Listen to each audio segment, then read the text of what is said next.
Beyond the pages. Beyond the pages. Welcome back, our wonderful listeners, to another episode of Beyond the Pages podcast, brought to you by Accessible Publishers Limited. My name is Uchechukwu Nwafor, and as usual, joining me today is my co-host, Oyeyele Oluwakemi. We are thrilled to have you again on the 13th episode of Beyond the Pages podcast, where we'll be diving into the enchanting world of poetry. Exactly, as you all know that the World Day for Poetry is around the corner, and the theme for this year's discussion is standing on the shoulders of giants. That's whereby young poets stand on the shoulders of giants, to explain, to explore literature, to explore poetry, and have a better understanding, whereby we delve into the beauty, we discuss about poetry, and we have a better knowledge of how a teacher can teach poetry to make a better sense of how a student can have a personal feeling, a personal understanding, a personal appreciation of poetry. So we are in for a very wonderful topic. Thank you so much for joining us today. Joining us on this insightful conversation, we have two esteemed educators who also appreciate poetry. We have Mr. Lanre and Mr. Abayomi. Let me give you a sneak peek of who Mr. Lanre and Mr. Abayomi is. Mr. Lanre is studied literature at University of Maiduguri for his first degree, and for his second degree he studied literature again at University of Ibadan, where he met Mr. Abayomi. So currently Mr. Lanre is working as a writer and an editor, while Mr. Abayomi here is he studied English in University of Ibadan for his first degree and second degree, but he's now currently working as the head of admin in a real estate business. Could you believe that? I still find it hard to believe and how he can cope with it. But when I was trying to get to know him, he said something that if you should go through my notepad in quotes, you will find a lot of poems that I've written. So I can see through him that poetry hasn't left him. So let's get to know who Mr. Lanre is. Thank you. Like introduced, my name is Lanre Apata. I often come to conversations like this as a reader first. I describe myself as a reader of literature. And from there, I can say I'm a writer and editor too. I write reviews, I do critical works on literature, all the genres of literature, mostly prose, poetry, drama. Thank you. So, Mr. Abayomi, let us know who you are and how you are able to do it. Yeah. Well, thank you once again. And just like Mr. Lanre rightly said, also, each and every one of us who appreciate literature today comes from the point of view of the reader. And from there, we appreciate what actually we find in our first immediate environment. And with that, we can actually appreciate more with it and also do more with it. And concerning the question you asked about real estate and literature, for me, it's just a phase of my life, because I taught in two schools, a public school and a private school before now. And I realized that literature is not something I need to leave behind, even if I need to move to something new. So it's something that goes with me because it's in it. It's something you're passionate about. If you wake me up in my dreams to write something, I write in minutes, in seconds. Like, that's how blessed I am with writing, especially when it comes to poetry, because I can actually translate my word into an image through language. So definitely, I think real estate is on its own, literature is on its own, and together they are not affecting each other. Okay. I'm just like a polygamous man that loves so many things. I love literature and I love real estate too. Just a perfect life that makes you appreciate what you have around you much more better. And again, I must say, I think the quest for real estate actually is because of literature. I could realize at that point, I realized that I was actually choked up in the walls of the classroom. Like, I'm not seeing enough. Yeah. Because as a person, as a writer, you have to see more. You understand? So I wasn't feeling myself. My passions were not being fed enough. So I knew I needed to meet people, I needed to see stories, I needed to relate with details and stuff. So I just had to move out. So, and I think real estate is also feeding literature in return. Thank you. Thank you so much, Mr. Abayomi and Mr. Lanre, for honoring our invitation today for the podcast. So, without further ado, we go right into what we have today. So, for our first question, we'll be going to Mr. Lanre. Okay. So, we would love to know, can you share with us your favorite poem, the author, and the message behind your favorite? It's a question I get often. You know, the first thing I say is, do I have a favorite poem? Well, times and seasons often influence what I consider to be favorites at the moment. Okay. And events around Nigeria now, events are across the globe. I think those events have largely influenced what I consider to be favorite currently. Okay. And that's Letters of the Living, written by Musa Idris Opanachi, a university lecturer, a writer to a classroom teacher. I will read the first few lines for us to get a feel of what it is. I don't get the theme. Letters of the Living. The eaters of the living. Yes. Okay. Ours is a nation of eaters. They eat everything and everyone. They eat like termites. They eat like locusts. They eat like the cancer cells. They eat like acids. They eat the festering sores of the people. They eat our phlegm. They eat our corpses. They eat our names and reputation. They eat our money. I read the last stanza. They eat the flag. They munch the anthem and chew the pledge. They masticate the constitution. They gobble the land. They devour the people. They chomp the sick.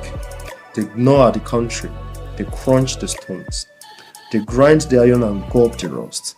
They eat the footsteps. They guzzle the history. They gorge the law. They consume time. Mm-hmm. The fascination with this is quite simple. Currently now, there's a political undertone to this particular poem. And a large part of poetry, the power of literature in essence, is how it's not lost in relevance across space. Could be any time. Could be this year, could be 10 years' time, could be after a century. There's always some sort of relevance to a work of poetry.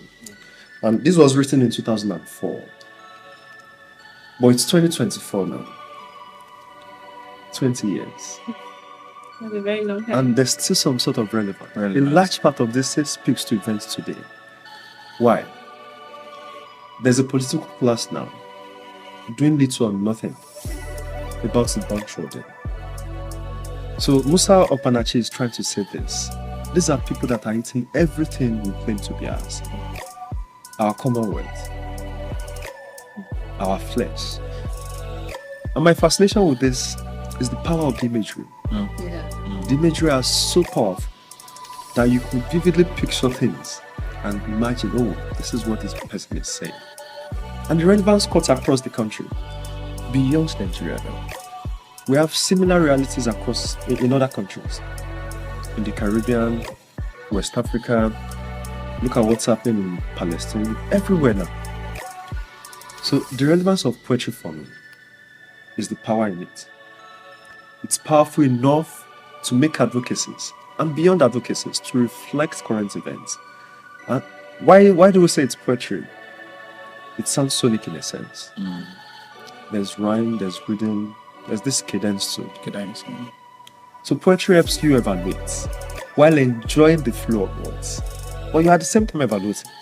So my favorite poem at the moment, this, it gives me the feel I want from reading any work of poetry. But I get beyond the feel. I get what else? I get a clear reflection of today's events. And it gives this sense of sobriety. I'm sober enough now to understand that something has to be done. And something has to be done very soon. That's an amazing one. Like, I love the poem. I love it so much because, like, as you said, the imagery there. Yes. It was written since 2004. October 2004. And up to now, years. yes, is still like current. Yes. So from what you said you don't have a particular favorite. Yes, that's. That is changes. The landscape is large enough to always appreciate and love. Because this one has been written like long time ago, Yes. but you still see it as Yes. current because Yes, it's still correct because we have some written 70 years ago, 100 years ago. wow. Another poem I like is Claude McKay. Is Claude Claude McKay. Claude my cave. Claude McKay. McKay. If must die. If you must die. If must die or if you must If die. If we must die. If we must die. That's like It was written during the period of black resistance in the USA. The civil rights movement. They were fighting for freedom, agitation around oppression, white oppression, and all of that. And Claude McKay wrote that to speak to the point. So if I can appreciate that in 2024, and still feel some sense of message, still feel message from Claude McKay's poem in 2024, poetry is timeless. But when I was in secondary school, I did literature and I was very good in poetry. So the poetry that I loved, the poem that I loved was Boy on the Swing by Lanre or something like that. A South African writer. Yes. So it was talking about a boy, like the whites, the colonization and everything, how they were resisting. So the imagery of that boy asking the father, when will I wear long trousers again? Or why was my mother jailed or something like that? Like, anyways, let's move ahead so that we can catch up with time. Yes. I would say the word you said the other time, that poetry is timeless. Oh, yes. Very Poetry is timeless. timeless. I really appreciate that. So I'll be throwing my question to you, Mr. Abayomi. Okay. So in our society, how do poetry influence our society? And what is the importance of we embracing that influence? Okay. In a nutshell, like influence of society and the importance of embracing the influence of poetry. For me, from medicine to accounting to religion to name it, you see, the flow of the poetry in it. And just like what Mr. Lanre just read to us, the piece about that he just read to us, we could pick that presently politically. Let's start from that point of view. This poet could be referred to as a prophet. Yes. This was a plain. This person wrote this October 20, 2004. But yeah, we now have where we have the eaters eating the living, Yes. eating our vision, eating our dreams. Even the baby in the womb is even scared of coming out because he or she will be eaten alive. Yes. You understand? Because Because they eat the corpses too. they eat the corpses. yeah, You understand? So the relevance of poetry is, like he said, timeless. And it continues to the fact that it educates, it entertains, it's therapeutic, like it's healing. You understand? That's what poetry will do for you. Before we came on online and on live, and I was telling someone here that for me, if you have a cancerous patient now and you just read something on poetry for them, there's a way it heals and suits their healing. Yes. That calmness. That comes with it. Like it gives them hope to live again. It gives them reasons to strive again. I don't know that you've seen a dying patient again. If you have reasons to actually play some works of art into their ears, they fight on. So there's a part of poetry that comes with, judgment, that comes with healing, that comes with hope, that comes with, regeneration. So poetry to me, it's life, all essence of life. It talks about, you might actually feel somewhere right now, write about it, and you realize that somebody else in the Caribbean, somebody else in the America is also feeling the same way. Before we came on, myself and Mr. Lanre, and we're talking about somebody, a friend of mine who wrote a book in Canada. Yes, I heard you guys. You understand? say that. And Mr. Lanre's wife was at that point also about to deliver. And there was a resonation that comes with the true story. That's what literature can also do. And that's what even poetry can even do beyond, because people relate more well with poetry because they don't have to read pages of books. They pick it out, like it's sitting and they're done. You understand? But the thing is, the conveyance, which is the major tool, is the language that is being used. Not everybody can actually interpret it, but if they can interpret it, it goes a long way to cut across all their needs. And you see somebody with a piece of poetry, either being calm or either just against the norm. You understand? Like being like against the normal norm of life. They don't want to actually relate with it. Like they don't like it's like it can make you radical. Yes. If you are the conservative type, all of a sudden poetry can, what you read can actually change your orientation about life, perceptions about life, the way, you know, it's like you're wearing a lens and you're seeing something different from the normal view. That's what poetry does to you. I agree with you that, you know, because poetry is always short than prose or other Drama. genres, yes, Yeah. people tend to read it, and you know, because some people they cannot understand the message behind that poem, they might not pick interest. in poetry. Yeah. But where I have a question is when you said poets are like prophets. I believe that when this person that wrote this, The Eaters of the Living in 2004, Yes. I believe that this thing must have been happening there. It's not that, you know, before you imagine something, it might have been happening. Do you get what I'm trying to say? We are seeing the traces. Yes. By then, I believe that Nigeria might be something similar to what we are seeing now, though that it got worse. Okay. But not as if something, you know, what a prophet, like not as if You are not first. Okay, let me say this. Not just Nigeria alone. We saw what happened in Niger. Yeah. We saw what happened in Mali. We saw what happened in some African countries. We are seeing what is happening in the United States of America that everybody seems to be running to.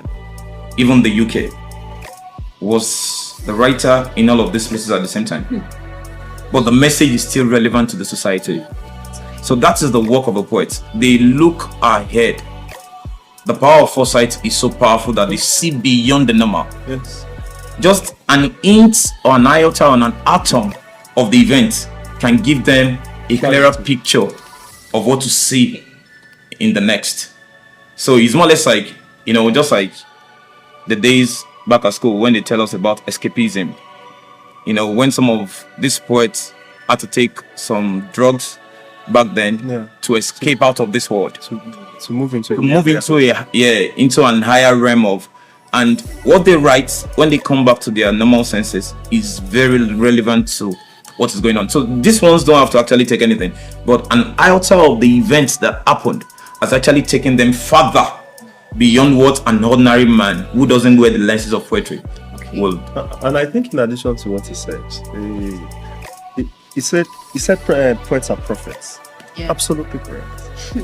And the reason why poets, and by extension writers, are prophets. Achube's second book, what's the title again now? Achube's second book. He made commentaries. There was a country. No, not that. No longer it is. No longer it is. Okay. No longer it is. He made commentaries about the Nigerian states, and some of the things he talked about, he wrote about in a novel, played out shortly after. Crisis in governance, so many things. So the reason why writers and poets, as mainstreamed in our conversation now, are described as prophets is one, what you mentioned, power of foresight, and the second, writers are great observers. Beyond what we see every day, when writers go to their writing desk, when they're paying attention to today's realities, they can say, oh, if things will continue this way, this is where we'll be tomorrow. Yeah. Okay. And that's the power of writing. Yes. So they document those feelings, they document the fear, they document the perplexity, Yeah. and we read them out. Someone told me one time like that Wole Soyinka's was it Wole Soyinka? Okay, Yes, I don't well, know. He said okay. something that time. He said if Nigeria should continue like this, there will not be value for 100 naira, 50 naira, all those small notes. Yes. There won't be value for it. But now look at where we are today. I can't say I want to get something of 100 naira collection. It's not possible. About 20 right my wallet. Really? Okay, so let's move further to the next question to you, Mr. Lanre. You know, this year Same for World Day of Poetry is standing on the shoulder of giants. Yes. So I would like to know, is there any poet that influenced your interest in poetry? Is there anybody that influenced how you understand poetry, why you picked interest In poetry. in poetry? Yes. Is there any poets that you The first acknowledgement would be one of my lecturers, equally a poet, Musa actually. Yes. But other poets that drove my attention, that drove my interest largely, I would say I have a serious flair for resistance. I enjoy when people write back to the center. I enjoy when people write their pain and consistently push for liberty and freedom. And that's why I love resistance. I love Black American poetry, African American poetry. Yeah. Phyllis Wheatley, Yeah. Lord McKay, Yeah. Langston Hughes. I love the class. Maya Angelou. They inspire me every day. These are the giants I would want new poets to stand on. But at the same time, do I think there's a need for new poets to write new things? Yes, absolutely. So that's why I'm paying more attention to new poets now. And they're everywhere. We have one of our friends who is an amazing poet. Razak. We have them everywhere. Savio Gbadamosi is there. Peter Kilabi is an excellent poet. And there's someone I know in Ibadan who I think he won a poetry prize, NLLG Prize for Literature. Okay. A while ago. Adeola. Wow. An excellent poet. So I want new poets to stand on the shoulders of these giants, to write new things, to experiment with language, to experiment with form. And that's why in my appreciation of the old poets, in my appreciation of the ones I think drove my interest, the ones that inspired me, I still pay more attention to the new poets, to the young poets. Some of them may not be young, some of them are new poets, brilliant poets. These are some of the names I've mentioned. They write amazing poetry now. Jericho Brown in the United States, he won the Pulitzer Prize for Poetry 2 years ago. An amazing poet. So new poets standing on the shoulders of giants. We have them everywhere. Okay, thank you so much for that. So, Mr. Abayomi, I'm here. That's another question. It's fine. You once said in your introduction that you were a teacher. Yeah. Or you're still a teacher. Still a teacher. I'm still a teacher. Yeah. So I want to ask, how do you teach students that are in school? How do you teach them poetry that they find it difficult to understand? Because I won't say everybody has the capacity of what I have to understand poetry. Like now, I'm a commercial student. I don't know anything about poetry. So how do I understand it as a student? Because I found it difficult. Okay. Thank you once again, presenter. One of the things because back then at the public school, when I was still there, and also at the private school, I realized that number one of the best things I do for my students is to understand them as a person. And because one of the things today, or reasons why I don't like mathematics, is because of my primary school teacher. Okay. Yeah. Made me hate mathematics till date. Like, aside from the monetary angle, though. You understand? So, and I realized the fact that all kids are not the same. All children are not the same. So you must learn to actually make them see reasons why they must actually flow in line with you. And I remember back then in one of my school where I enjoyed literature the most, teaching it was Sunshine. And I remember that it was always a class where my students are always the guys to come to. Why? Because we don't just do literature, because the same way mathematics teacher, the same way an English teacher, the same way a social studies teacher, civic, we come to class, but in literature class it's always different. You bring their visual to life. You bring their mind to life. You bring, there was a time in the class I had to take them out downstairs and I'd ask them, look around you and get me a piece of literature out of what you can see. And you'll be amazed by what these children were writing. They never believed they could do it. You understand? I think that was the SS2 class. They never believed they could do it. And I just told them, what you guys just did was to actually, some of them wrote prose, some of them wrote poetry. The two genres, those were the two things they could picture out. And it was a mind-blowing event for me, because I was just like, because it's like it awakened something in them. Until I left, I was still, tutoring some of them.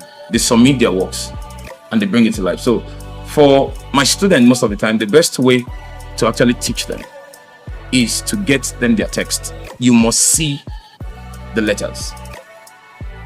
You must come in contact with the letter of the text. If it's poetry, if it's drama, if it's prose. You don't come to a literary class without a test. It's important. Then the school then provided us with visuals. We watch videos. So I made it practical. I had to use my data most times to download the visuals, so I can give them the image, because I remember we watched The Lion and the Girl, the stage presentation in class. You understand? And from what they were reading in the text, it's like more lively to them, because the generation of ours is fading away gradually. There's a new generation that seems to ended towards technology. So you can go back to the print text more often like the visuals. So I understood that fact, and I needed to actually, get their awareness via their medium. So I had to go through the works, both non-fiction, fiction, and even poetry. You understand? And with that, a lot of them could actually relate to some of these things. Up to the point, before the end of the school that they'll keep asking you questions. So their interest was, there's one of them, her name is Ruby, I can't forget, she will never let me rest. She has gotten her admission now to University of Ibadan. And I see her writing till I left. Even after I left, we're still in contact and she still writes. And that's one thing I keep telling literature teachers, that don't make your class so rigid for the students. It's a word, it's a special word on its own. Be flexible with it. It's not mathematics. It's not Yoruba. You understand? Like some people always say that Yoruba teachers, they can curse. Yeah. You understand? There's uniqueness with those people. You understand? But literature, you have to be flexible. You yourself, the tutor, have to actually be simple with it. Simplicity of it all. You understand? And you have to be an historian, because these children love stories. Telling them the stories of how they came into existence, how their father came into being, how the Yoruba culture came into being. They love it. So you yourself must be versed with it. Images also. All of these things, encumbered together will make literature much more interesting for them, because a lot of them actually don't have a good knowledge of where their history or what their history seems to be. It's only in literature class that they can actually get some of these things. So much for that. Hinging on what you've been saying about your class and how you teach poetry to them, I'm forced to direct this question to you instead. So, Can you recount any instance where you were teaching, like any poem that you were teaching your students that resonated very well with maybe a particular student, and it sparked like kind of conversation? Like, is there any poem that you can remember? Well, there are so many. There's so many, but one of them, actually, like I was telling Lanre, which actually is what is one of my best poems actually. The Pulley by George Ebert. The Pulley. The Pulley. Okay, Pulley. And I think there's a word for that in physics. And the pulley is like a machine. I think it's outside. We saw it coming. They use it in carrying heavy loads. There's a rope in between, and there is a hook that picks the load up into the sky and drop it somewhere. And George Ebert here is we can classify him to be a metaphysical poet in that era, and also is a writer of the Renaissance period. And this poem is a poem of the 18th century by an English writer. And what this poem was talking about was addressing specifically the poem of 4 verses of 5 lines each, making 20 lines. and it has a rhyme scheme of A B A B A B. So there is a rhythm with the work of art. So the poly actually is a conversation between God and man. And if you read the poem, it's more or less like what happened in the book of Genesis in the Bible, where God created man and blessed him with so much. But one thing was not given to man: rest. You know, God never told us that man rested, but God rested after creation. So God gave man wealth, gave man brain, gave man intellect, gave man, name it, anything. But one thing God never gives to man was rest.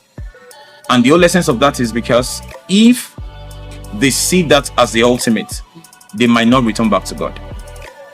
So the only thing that will make them return back to God is rest. That means in the midst of your hustling and bustling, you might acquire everything, but the only place to find rest is in God. You understand? So no matter what you become in life, everything still falls down to the point of you resting back. At the point in time, you realize that everything you've acquired, you're distasteful of them. You understand? No matter the millions, and one asks millionaires up to date, a lot of them are begging to die. You understand? Because they've seen it all. Yeah, but the only thing they can't find right now is rest. A lot of them their mind is so disturbed, their mind is so worried, even though they have the money. Some people used to think that money is the end of everything, but there's still something after money. So that word, the pulley, is like a conversation between two people, man and God. You understand? The weight of this life tows you here and there. It brings you here. And all of a sudden, you have to actually land everything somewhere. Where you find rest. Where we find rest. So that's the whole essence of what Judge Ebert was drawing our attention. That no matter what you do, everything still falls back to the rest in God. So. Okay, thank you so much for that. Yeah. Okay. I really love what you said, that talking about rest, finding everything on God. That's where we can find our rest. I remember someone telling me that there was a white man in the USA. He's very rich. He has everything, but he said he has nothing because he could not find that rest. There's no peace of mind for him, so he killed himself, and that's the end. So everything we need is to find rest in God. I really appreciate that. So, Mr. Lanre, I'm going to direct my question to you. So, as an educator and as a family man, as a parent, so how do we work together? How do teachers and parents work together to help the children or the students to love poetry, like to build that love for poetry? Yes. So how do we do that? Thank you. I think in countless conversations around the essence and place of poetry, what we tend to miss out is the place of appreciation. We see when parents say, "Oh, this boy doesn't love poetry. This girl is not doing well in poetry," but they love prose. They pick up novels. The first thing I say to parents or to educators in that sense is, how do we make them appreciate poetry? One thing I recommend is this. First, when we start nurturing kids, when we pick up bedtime stories for them, why not pick up bedtime poems too? When you pick up the bedtime stories, you read bedtime stories, pick up bedtime poems too. So by the time they transit into, say, class 5 or secondary school and all of that, they don't come in contact with poetry for the first time. But if my son has read poetry has read prose from maybe age 5 to 10, 11, and he's seen poetry for the first time at 10, he's certainly going to struggle with poetry there. The other thing I tell educators too is this. That's for parents. What I tell educators now is this. There's always a need to find a middle ground. When you don't teach poetry to young people, to students, same way experts would sit in a round table to talk poetry. If I sit with Abayomi and a few other friends to talk poetry now, we're not going to transmit poetry to young people in, say, secondary school in that same manner. So one thing I tell them is find a middle ground. Find a way to adjust your teaching of poetry to the message first. Let them enjoy the message first. When they enjoy the message, you can now talk about the technique. Language, form, symbols. But let them enjoy the message and let them experiment. And the first thing you do when you try to initiate something like that is to let them voice out or let out their frustrations. So many young ones don't enjoy poetry, but a few of them are mandated to join poetry classes in school. So let them voice out their frustrations. When they now do, you come with a fresh perspective, and that fresh perspective is letting them understand that no, poetry is not elitist. Poetry is not meant for a certain group alone. Poetry is meant for everyone, and there are ways you can enjoy poetry. And in doing that too, you find something that is quite important. There are contents. There is a content or material for every group. There's a certain work of poetry that is not to be consumed or that may not be outrightly enjoyed by pupils in GSS1 or pupils in GSS2.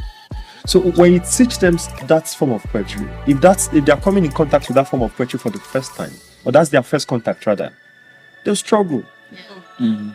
So find works of poetry, find poems that would convey your message and that will carry that needed interest to drive new learners. When you now, the moment you win them over fully, you can now advance the course. That's how you go about it. Thank you very much, sir. Can I add to this? While Mr. Lanre was actually talking, something came to me like, it's not everybody that is privileged to actually watch all those baby shark. Yeah, that's poetry too. You understand? That's poetry, but it's not everyone that is so privileged to actually have that. There's something came to my mind about poetry in the slum. You understand? And some of these kids in the slum tend to actually see people like Mobad as a figure. See people like all of these people. The other guys. Yeah, the other guys as a figure. Do you know some of the lyrics that these guys also push out is a form of poetry? It is. There's a reading. Absolutely. There is a form, the language used. The only thing is just that for their own age, because if you take a child from the slum into poetry, you have to think like someone from the slum. So thinking like them make them relate with you better. To now project something of a world technical form to them. So it makes more meaning that way because anyone can actually relate to poetry, with literature.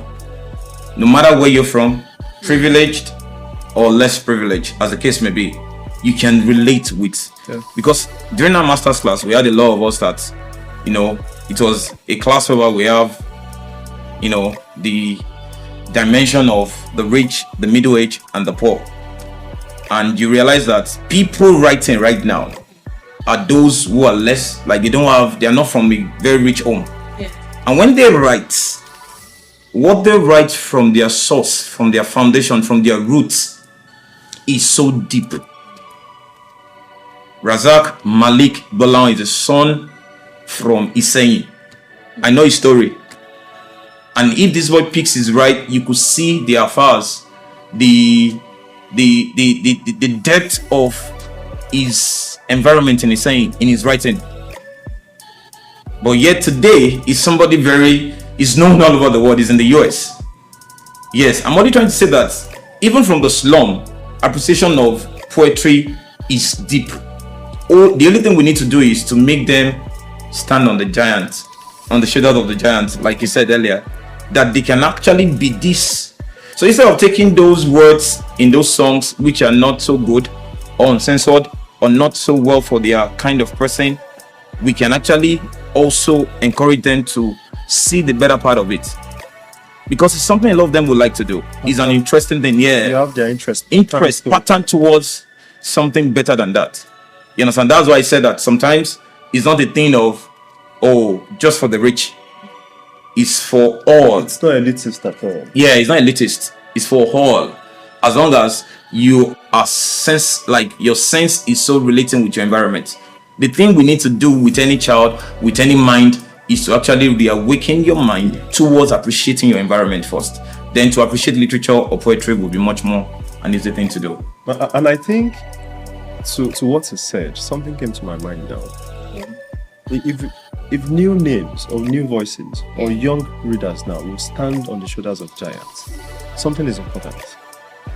We stop gatekeeping poetry. Yeah. We stop gatekeeping poetry. Poetry should never be gatekeeped.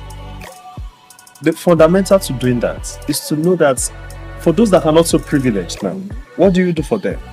You let them have access to poetry in every form. In every form. So that's why spoken word poetry too is important. Yeah. In its simple and complex forms, let them have access to materials like that. Uchechukwu is somewhere doing something brilliant. If the kids in Yaya, Kubwa, Maraba, if they have access to his content, if the kids in the slum in Makoko, in Lagos, the ones in Bere, Oje, let them see poetry from Titi Lopeshonuga. They will enjoy things like that. Yeah. But when someone is sitting in a classroom, a professor is sitting somewhere saying, "Oh, this is not poetry. This shouldn't be considered as poetry." Who made you a gatekeeper? That's wonderful. I love the two. What was it? The ideas. Yeah, the two ideas from you. Because I was about to ask, like, how would you know, like, the secular music that we hear every day, Olamide, blah, blah, blah. Like, how would you say it's poetry? Is it the same as the refined one that we are learning in school? But I think you've been able to, to put clarity to that. Talk about that. So that aside, I want to direct the next question to you. In literature, as you've already had experience in the classroom, Okay. Can you profile any teaching strategy that you think? You know, when you were talking before, you said something that really touched me. You said you took your students outside and they feel the environment. Yes, you observed the environment and you wrote something very nice about it. So that's a very. And when I was in literature, I've never been exposed to something like that. And I know that it will actually help people. I like something that is practical, something that you can relate to it. Not just boring classroom. There's something like Should that. be joyful. So that people can relate to what they want to do. Yeah. So, can you suggest or tell us some strategies that you think teachers can use in the classroom to make teaching literature better, so that students can understand and have this personal feeling and understanding? Can you suggest some like maybe you've used and it's worked for you? Yeah. Okay. Thank you so much. For me, I think first and foremost, I must give kudos to all my teachers from primary school to secondary schools to even the university, my lecturers, because one of the things I've learned from them is that I have one of them in University of Ibadan, Professor Tony Jegede, and I have another one in the one he mentioned, Professor Da Silva, and I see these people as my mentors, kind of, because I love their style of teaching. Another one is Professor Remiraji. These are people who made not just these are lecturers who made not just the literature class a place you love to be, but they also made it so simple to the fact that it's your everyday lifestyle. And one thing I told myself is, if these people, despite whatever they might be going through at home, whatever they might be going through in their mind, couldn't neglect all of those things. Let's not forget, my supervisor, Professor Remi Oriako, is another man I will never forget. If they could leave all of these things behind and come to classroom and be dramatic. This piece that Mr. Lanre read, The Eaters of the Living. Yes, sir. If I'm going to pick it to read, I won't read it like I'm reading a prose work. I'll read it in a way that has rhythm and rhyme, because that will naturally captivate any student. And the atmosphere should have performance. So it's like I'm performing the work of art in the presence of my students. And that is what I do in the classroom. And that can only come to the fact that me, myself, I can relate with the work. Most teachers just pick the books, enter into the classroom, do their stuff, and go. Knowing fully well that there is an indelible mark you leave in the mind of these children when they look at you. They look at you as their first point of contact. So if you come with an angry face, you are not settled, you are disorganized, there's no how they will pick anything from you. So just like Mr. Lanre used the word gatekeeper, you are actually the one telling them whether to come into the gate of literature, or you are shutting them off the world of literature. Yeah. So you as a teacher of literature must actually internalize what you're coming into the class to do, because the internalization of this thing makes literature very easy to access. It gives it the beauty, it gives it the shape. Their classroom before now, maybe it was agriculture. A teacher may, oh, this one arable farming, that one farming, they are sleeping. But they come to the classroom and they say, ours is the nation of the eaters. They will be awake because they've never seen a teacher acting or dramatizing what they are teaching them with a charisma. Their mind will be awake. They will be ready to learn. So literature is not just a rigid thing you come to the classroom to pick and you just drop and you go. A teacher must be flexible. You must be reachable. The wealth of wisdom you have, they must dip your hands into your mind. It must flow and be able to pull out from it. So for me, if you can have that, you can have so many channels to have those children on your side. Any other thing will actually flow in. But if you cannot relate with that yourself, like these things are very strange to you, you're shutting them up. They only come to your classroom because they have to be there, but they are not enjoying every moment of the classroom. And like I said earlier too, one of the ways to actually improve on that is to make it more visual. Sometimes I tell them, group them into groups and tell them to act a scene of a drama text to me, to other members of the class. So they are always ready. They prepare, they come with costumes, and they can see themselves doing it. That's why when the jam people come around, who said this to whom in a question, they already have it in their head. So they can tell you that this person said this because they acted it in the classroom. So it make literature fun, it make it more relatable, and it make it more easier to actually have. I really agree with you that in that aspect. When I was about to write my own jam, I was going for an extra lesson. So the man taking us literature, will be like, okay, everybody take this. You be taller, you be Tade, you be this, you be that. So when the question came in that who was talking to Tola about this, I was like, okay, fine, it was Tunji, that was my classmate then. Then I remember, okay, Tunji, this is your own role. Part. So I really agree with that. Yeah. So let me ask you, Mr. Lanre, before we wrap up, as an educator, I will say you are an educator, yes. So as an educator, a writer and author, how do we help teachers that has a passion of poetry and they want to install it in their students? How do we help them to do that? Because some people, they have the idea that sorry for using Yoruba, it's not every kid that we can teach. So it is who I can teach, I will teach. So how do we help them to be able to come down to the children's level, to the students' level on poetry, sir? I think I like the dimension of the question for two reasons.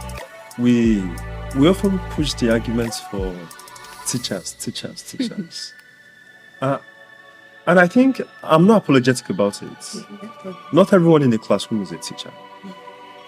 Some people don't have it in them. And like Abayomi said, you can't give what you don't have. That's the first thing.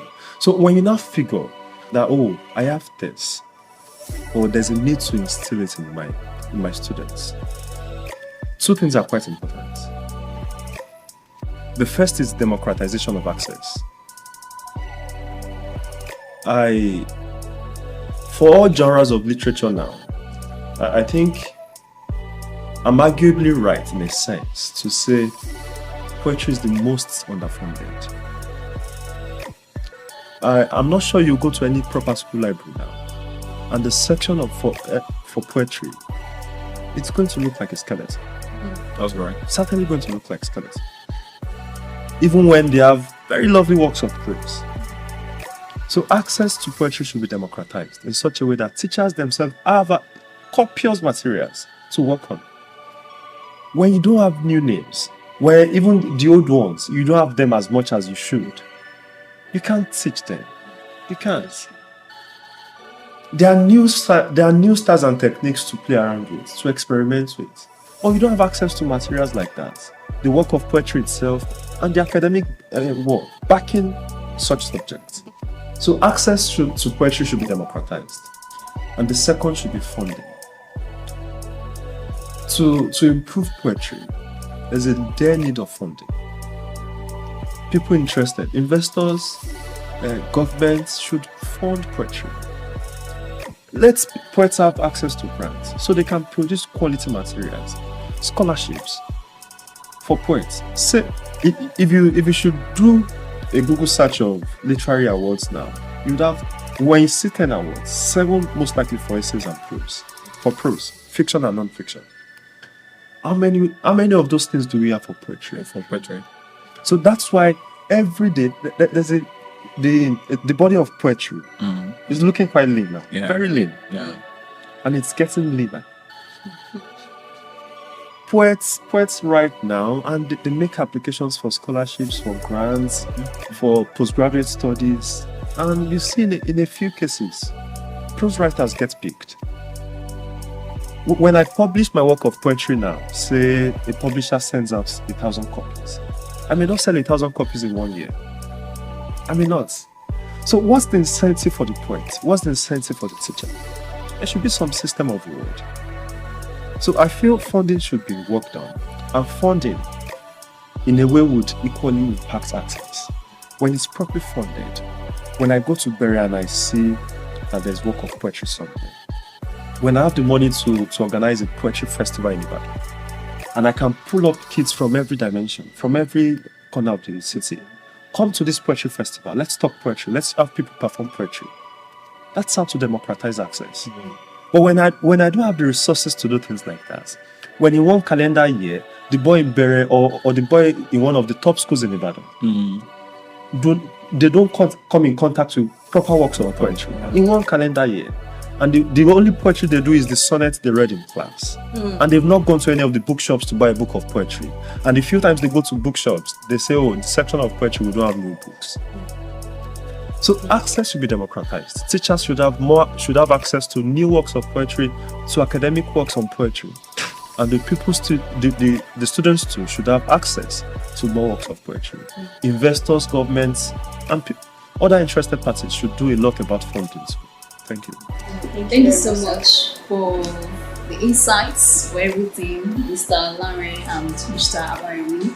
We thank you so much for honoring our invitation. I think Thank you so much this for is having where we us. come to the end of our podcast. And Thank you. and for other people that I know that must have been listening to us, it has been an amazing one. It has been enlightening throughout, from the first to the last. Thank you. Like Thank we've you. been able Thanks to, for having us.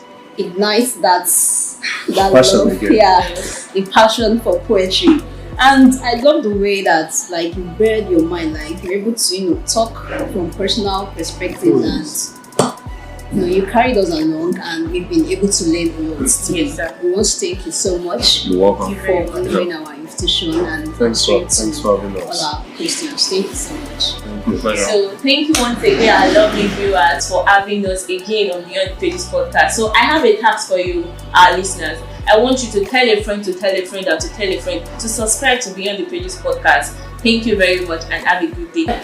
Don't forget to follow us on our social media platforms. Accessible Publishers Limited. We are on Facebook, we are on Instagram, we are on Twitter, we are on TikTok as Accessible Publishers Limited. And we also have our website www.accessiblepublishers.com.